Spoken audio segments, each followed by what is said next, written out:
Hello friends, आप देख रहे हैं आपका चैनल शेयर बाजार विद आयुष और बात करेंगे इस वीडियो में सारे आईपीओस के बारे में, सब ग्रे मार्केट के बारे में। तो आप लोग वीडियो को पूरा देखिएगा। तो सबसे पहले तो देखिए, शुरुआत हम प्रीमियर एनर्जी से करते हैं और अपडेट आपको देता हूं कि अलॉटमेंट दोस्तों इसका आउट हो चुका है। नो डाउट आपने काफ़ी लोगों ने चेक कर लिया होगा, जिन लोगों ने नहीं भी चेक किया है आप जाकर चेकआउट कर सकते हैं। ये बात ध्यान रखिएगा, के फिन टेक्नोलॉजीज़ पर आईपीओ आया है, तो के फिनटेक पर जाकर आप चेकआउट कर सकते हैं कि आपको आईपीओ का अलॉटमेंट मिला है या फिर नहीं मिला है। ये बात ध्यान रखिएगा, इस आईपीओ की लिस्टिंग ट्यूसडे को, जी हाँ ट्यूसडे को, यानी हमको लिस्ट होता हुआ नजर आएगा ये IPO on 3rd of September, right. तो 3 सितंबर को इस आईपीओ की लिस्टिंग है। किस तरीके की लिस्टिंग होती है हम उसके बारे में बात ज़रूर करेंगे एक अलग से वीडियो के अंदर, लिस्टिंग डे स्ट्रैटेजी वाले में। बट नो डाउट जिनको भी मिला उन सबको कॉन्ग्रेचुलेशंस। अब दोस्तों बात करते हैं बाजार स्टाइल रिटेल से। ये बात ध्यान रखिएगा, ये इशू का अभी सिर्फ एक दिन कंप्लीट हुआ है, अभी 2 दिन और बचे हुए हैं। 2 सितंबर एंड 3 सितंबर जब आप इस इशू में पैसा लगा सकते हैं। 5 रुपये की फेस वैल्यू थी, करीबन 370 से 389 का प्राइस बैंड है। हमेशा ये बात ध्यान रखिएगा, अपर प्राइस बैंड पर ही हमको आईपीओ में अप्लाई करना है। 38 शेयर्स का लॉट साइज है, कुल मिलाकर 834 करोड़ का इशू है, जिसमें से 148 करोड़ का है फ्रेश इशू और रिमेनिंग है ऑफर फॉर सेल 686 करोड़ का। ये बात ध्यान रखिएगा, कंपनी ने एम्प्लॉयज़ के लिए डिस्काउंट रखा है 35 रुपीज़ पर शेयर का, और बीएससी एनएससी दोनों पर हमको ये लिस्ट भी होता हुआ दिखेगा।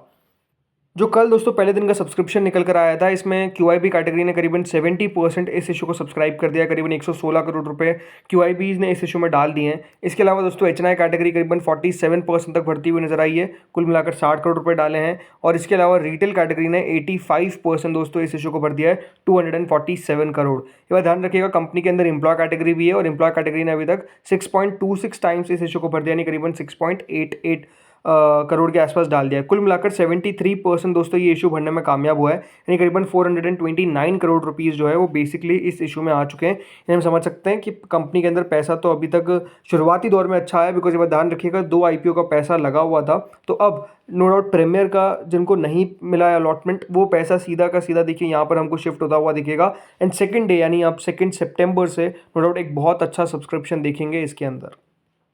इसके बाद दोस्तों बात करते हैं गाला प्रिसिजन इंजीनियरिंग पे। हम बाकी सबसे पहले देखिए इनकी एंकर बुक पे बात करते हैं। सो देखिए एंकर बुक निकल कर आई, कंपनी ने करीबन 50 करोड़ रुपए अपने एंकर इन्वेस्टर्स से रेस करें। अब इस एंकर लिस्ट के अंदर जो नाम देखने को मिले वो सबसे इंपॉर्टेंट बात है जो आपको देखना पड़ेगा। तो देखिए इसके अंदर नीजन अनडिस्कवर्ड वैल्यू फंड है जो सबसे बड़ा इन्वेस्टर निकला है, करीबन 2.88 लाख शेयर्स उनके द्वारा खरीदे गए, करीबन 15 करोड़ रुपए। आप देख सकते हैं 50 में से सिर्फ एक फंड ने बेसिकली इस कंपनी के अंदर डाल दिया। इसके अलावा अगर आप देखेंगे जो बाकी के 7 इंस्टीट्यूशन इन्वेस्टर्स हैं, इसमें नैव कैपिटल इमर्जिंग स्टाफ फंड है, Cognizant capital dynamic opportunities fund है, इंडियन इमर्जिंग जायंट्स फंड है, फिन एवेन्यू ग्रोथ फंड है, छत्तीसगढ़ इन्वेस्टमेंट है, गगनदीप क्रेडिट कैपिटल है और रेजोनेंस अपॉर्चुनिटीज़ है। ये कुल मिलाकर 7 फंड्स हमको आते हुए नजर आए हैं इस इशू के अंदर। ये बात ध्यान रखिएगा, इन सातों फंड को 529 रुपीज़ के इक्विटी प्राइस पर जो कंपनी है उन्होंने जो स्टॉक्स है वो एलोकेट करे हैं, राइट। बाकी दोस्तों ये इशू हमको मंडे से एक्शन में देखने को मिलेगा और ये एक्शन में रहेगा टिल 4 सितंबर। 10 रुपये की फेस वैल्यू है, 503 से 529 का प्राइस बैंड है। अब देखिए 529 पर कंपनी ने अपने एंकर इन्वेस्टर्स को पैसा दिया है, तो शेयर दिया है, तो हमेशा बात ध्यान रखिएगा कि आपको भी अपर प्राइस बैंड पर ही अप्लाई करना है। कभी भी लोअर प्राइस बैंड या फिर अपर प्राइस बैंड से 1 रुपये भी नीचे अप्लाई ना करें, अदरवाइज आपको अलॉटमेंट नहीं मिलेगा। इसके अलावा देखिए 28 शेयर्स का लॉट साइज है, 167 करोड़ का इशू है, जिसमें से 135 करोड़ का है फ्रेश इशू और रिमेनिंग है ऑफर फॉर सेल।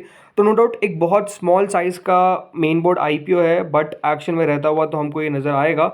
इसके अंदर देखिए इंटरेस्टिंग रहेगा पैसा देखना किस तरीके का आता है, भले वो क्यूआईबी का हो। रिटेल तो मेरे हिसाब से काफ़ी बढ़ चढ़कर पैसा लगाएगा और एचएनआई भी लगाएगा। स्पेसिफिक मुझे देखना है कि क्यूआईबी का कितना पैसा आता है। हाँ, अगर आप मुझसे पूछेंगे कि इनकी एंकर लिस्ट कैसे थी, तो देखिए एंकर लिस्ट ऐसा नहीं कह सकते कि बहुत छप्पन फाड़ थी, बिकॉज छोटा सा आईपीओ था, बट बुरी नहीं है। ये बात ध्यान रखिएगा, वो एंकर बुक भी आपको अच्छी देखने को मिली, राइट। अब दोस्तों बाकी आईपीओ जो ग्रे मार्केट में बात करते हैं। अब देखिए बजाज हाउसिंग फाइनेंस की ग्रे मार्केट में अलग ही तेजी देखने को मिल रही है और बहुत ज़्यादा दोस्तों इसको लेकर चर्चा तेज है कि आरएचपी जो है वो बेसिकली फाइल होती हुई दिख रही है। ऐसा लग रहा था कि देखिए कल कंपनी आरएचपी फाइल कर सकती है, बट हो सकता है कि देखिए मंडे को अब आरएचपी फाइल किया जाए, या फिर हो सकता है कि अप्लाई कर दिया गया और हमारे पास अपडेट बाद में निकल कर आए, राइट। तो क्यों ऐसा मैं कह रहा हूँ, बिकॉज ये बात ध्यान रखिएगा, जो इसकी ग्रे मार्केट थी वो 40 रुपये के आसपास थी और 40 रुपये से सीधा दोस्तों 58 रुपीज़ हो गई है। कई जगह पे तो 60 रुपये में भी अब ग्रे मार्केट में ट्रेड्स हो रहे हैं। तो ये बात ध्यान रखिएगा कि ग्रे मार्केट के अंदर जिस तरीके से एक इंक्रीज देखने को मिला है, करेंट मतलब बिल्कुल 20 रुपये के आसपास का। उसके पीछे का रीज़न है कि दोस्तों अब ये आईपीओ अराउंड द कॉर्नर है, और मैंने आपको पहले बता रखा है कि 15 सितंबर से पहले इस इशू के ऊपर होने की संभावना बहुत ज़्यादा है, राइट। तो बिल्कुल इसके ऊपर हमको नज़र रखनी है। नो डाउट अपने आप में काफ़ी इंपॉर्टेंट आईपीओ रहेगा। आप लोगों ने होपफुली शेयर्स खरीद लिए होंगे, बिकॉज हमने पहले भी बता दिया था कि यहाँ पर शेयर होल्डर कोटा होने की चांसेस पूरे पूरे हैं। तो इसलिए बजाज फिनसर्व या फिनांस के शेयर अगर आपने खरीद लिए हैं तो हो सकता है कि आपको शेयर होल्डर कैटेगरी का भी फायदा हो। नो डाउट काफ़ी लोगों ने खरीद लिए हैं शेयर होल्डर कैटेगरी के कारण शेयर्स, बट ठीक है, जो भी है देखा जाएगा, बट इशू अच्छा रहेगा। देन अगला दोस्तों आता है अर्चित न्यूवुड इंडस्ट्रीज़। ये तो आपको पता ही है बंद हो चुका है, मतलब अभी कैंसिल कर दिया गया है। देन आता है एक्सीलेंट वायर्स एंड पैकेजिंग, एक NSE इशू जो 90 रुपीज़ का इसका प्राइस बैंड है, कोई ग्रे मार्केट नहीं है। 12.60 करोड़ का इशू का साइज़ है और 11 सितंबर से 13 सितंबर के बीच में ओपन होगा। देन आता है माय मुद्रा फिनकॉप, ये एक NSE इशू है जो 110 के प्राइस बैंड के साथ आया है, कोई ग्रे मार्केट नहीं है। 33 करोड़ का इशू का साइज़ है। 5 सितंबर से 9 सितंबर तक ये इशू ओपन रहेगा। तो आता है नमो ई वेस्ट मैनेजमेंट, एक NSE इशू है जो 85 रुपीज़ के प्राइस बैंड के साथ आया है। 50 रुपीज़ का इसका ग्रे मार्केट है, ऑलमोस्ट 58% का। 51.20 करोड़ का इशू का साइज़ और 4 सितंबर से 6 सितंबर तक ये इशू खुलेगा। देखिए SME को लेकर अब तो सेबी भी आपको कह रही है कि SME के अंदर इन्वेस्टमेंट अगर आप कर रहे हैं तो बहुत सोच समझ के करें, बिकॉज एक बहुत ही हाई रिस्क की एसेट क्लास है, ये बात ध्यान रखिएगा। तो यहाँ पर अगर आप पैसा लगा रहे हैं तो एटलीस्ट मैं ये कहूँगा कि कंपनी को एक बार पूरा पढ़े। अगर कोई भी आईपीओ में लगा रहे हैं तो आपको पता होना चाहिए कि एग्जैक्टली कंपनी करती क्या है, कंपनी के फिनेंशियल्स किस तरह के हैं, कंपनी का ग्रोथ प्रोस्पेक्ट किस तरीके का है, और एटलीस्ट कंपनी का आपको बिजनेस समझ में आना चाहिए, तब जाकर पैसा लगाइए। अभी आग बन करके ना लगाए, बिकॉज नो डाउट SME के अंदर लगता है कि थोड़ा बहुत फ्रॉड चल रहा है। देन अगला दोस्तों इशू आता है मैच कॉन्फ्रेंसेज, एक BSE SME इशू जो 125 करोड़ का है। 4 सितंबर से 6 सितंबर तक इशू ओपन होगा। 225 के प्राइस के साथ आया, करीबन 140 रुपये का ग्रे मार्केट है। 62% का करंट प्रीमियम चल रहा है। तो दोस्तों अगला इशू आता है जिसका नाम है गाला प्रिसीजन इंजीनियरिंग, और ग्रे मार्केट स्टार्ट नहीं हुई थी, लेकिन जैसे स्टार्ट हुई है रुकने का नाम नहीं ले रही है। 48%, जी हाँ 48% पे ग्रे मार्केट है। तो अपने आप में ग्रे मार्केट में तो बहुत ही दमदार तेज़ी हमको गाला प्रिसीजन इंजीनियरिंग के देखने को मिल रही है। अब देखते हैं कहाँ पर ये लिस्ट हो पाता है, बट अभी 784 एस्टिमेटेड लिस्टिंग बताया जा रहा है। देन दोस्तों अगला इशू आता है JM ग्लोबल फूड्स, एक NSE में इशू है जो ओपन होगा फ्रॉम 2 सितंबर टू 4। 61 का प्राइस बैंड है, बट कोई ग्रे मार्केट नहीं है। करीबन 82 करोड़ का इशू का साइज़ है। देन अगला दोस्तों इशू आता है बाजार स्टाइल रिटेल, एक मेन बोर्ड आईपीओ जिसका आपको पता ही है ग्रे मार्केट में डिक्लाइन देखने को मिल रहा है। अब 27% पे प्रीमियम आ चुका है। अब ये देखते हैं कि कितना ग्रे मार्केट नीचे आता है, बट हाँ बिल्कुल थोड़ा सा ग्रे मार्केट में गिरावट आई है। तो अगला आता है बॉस पैकेजिंग, एक NSE में इशू जो क्लोज हो जाएगा ऑन 3 सितंबर। पहले दिन करीबन 2.46 टाइम सब्सक्राइब हुआ, काफ़ी छोटा इशू है, 8.41 करोड़ का। देन अगला आता है ट्रैवल्स एंड रेंटल्स, एक BSE में इशू जो 45% के प्रीमियम के साथ ट्रेड कर रहा है। सेकंड याद रखिएगा, यानी 2 सितंबर को इस आईपीओ का आखिरी दिन है, बंद हो जाएगा। 11.75 टाइम्स अभी तक सब्सक्राइब हो चुका है। देन आता है एरोन कंपोजिट, एक NSE में इशू जिसका लिस्टिंग है on allotment on 2 and listing है ऑन 4। करीबन 41 टाइम सब्सक्राइब हुआ, 27% का प्रीमियम है। तो अगला आता है इकॉस मोबिलिटी, ग्रे मार्केट में तेजी है आफ्टर क्लोजिंग, राइट। 45% हो चुकी ग्रे मार्केट, अपने आप में अच्छी बात है। सब्सक्रिप्शन भी अच्छा निकल कर आया। अब देखते हैं कहाँ पर हमको इसकी लिस्टिंग देखने को मिलती है। तो अगला आता है पैरामीट्रिक टेक्नोलॉजीज, एक NSE में इशू जो करीबन 9 गुना सब्सक्राइब हुआ कल, और इसकी लिस्टिंग होगी 4 को और अलॉटमेंट होगा 2 को।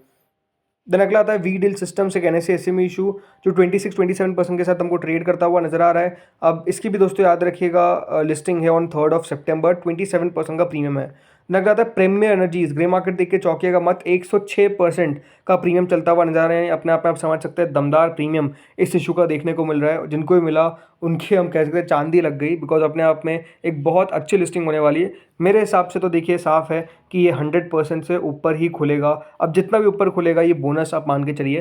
देन दोस्तों अगला इशू आता है जय बी लैमिनेशंस, इस आईपीओ को भी अलॉटमेंट आउट हो चुका है। 89% का प्रीमियम चल रहा है और याद रखिएगा 3 को लिस्टिंग है। देन अगला आता है इंडियन फॉस्फेट, इसका भी अलॉटमेंट आउट हो चुका है। 100% का प्रीमियम है और लिस्टिंग है ऑन 3 सितंबर। तो फ्रेंड्स इस वीडियो में इतना ही था। होपफुली आपको वीडियो बढ़िया लगा होगा। अगर लगा तो लाइक कर देना, चैनल से पहली बार जुड़े सब्सक्राइब कर देना। Thank you friends for watching this video.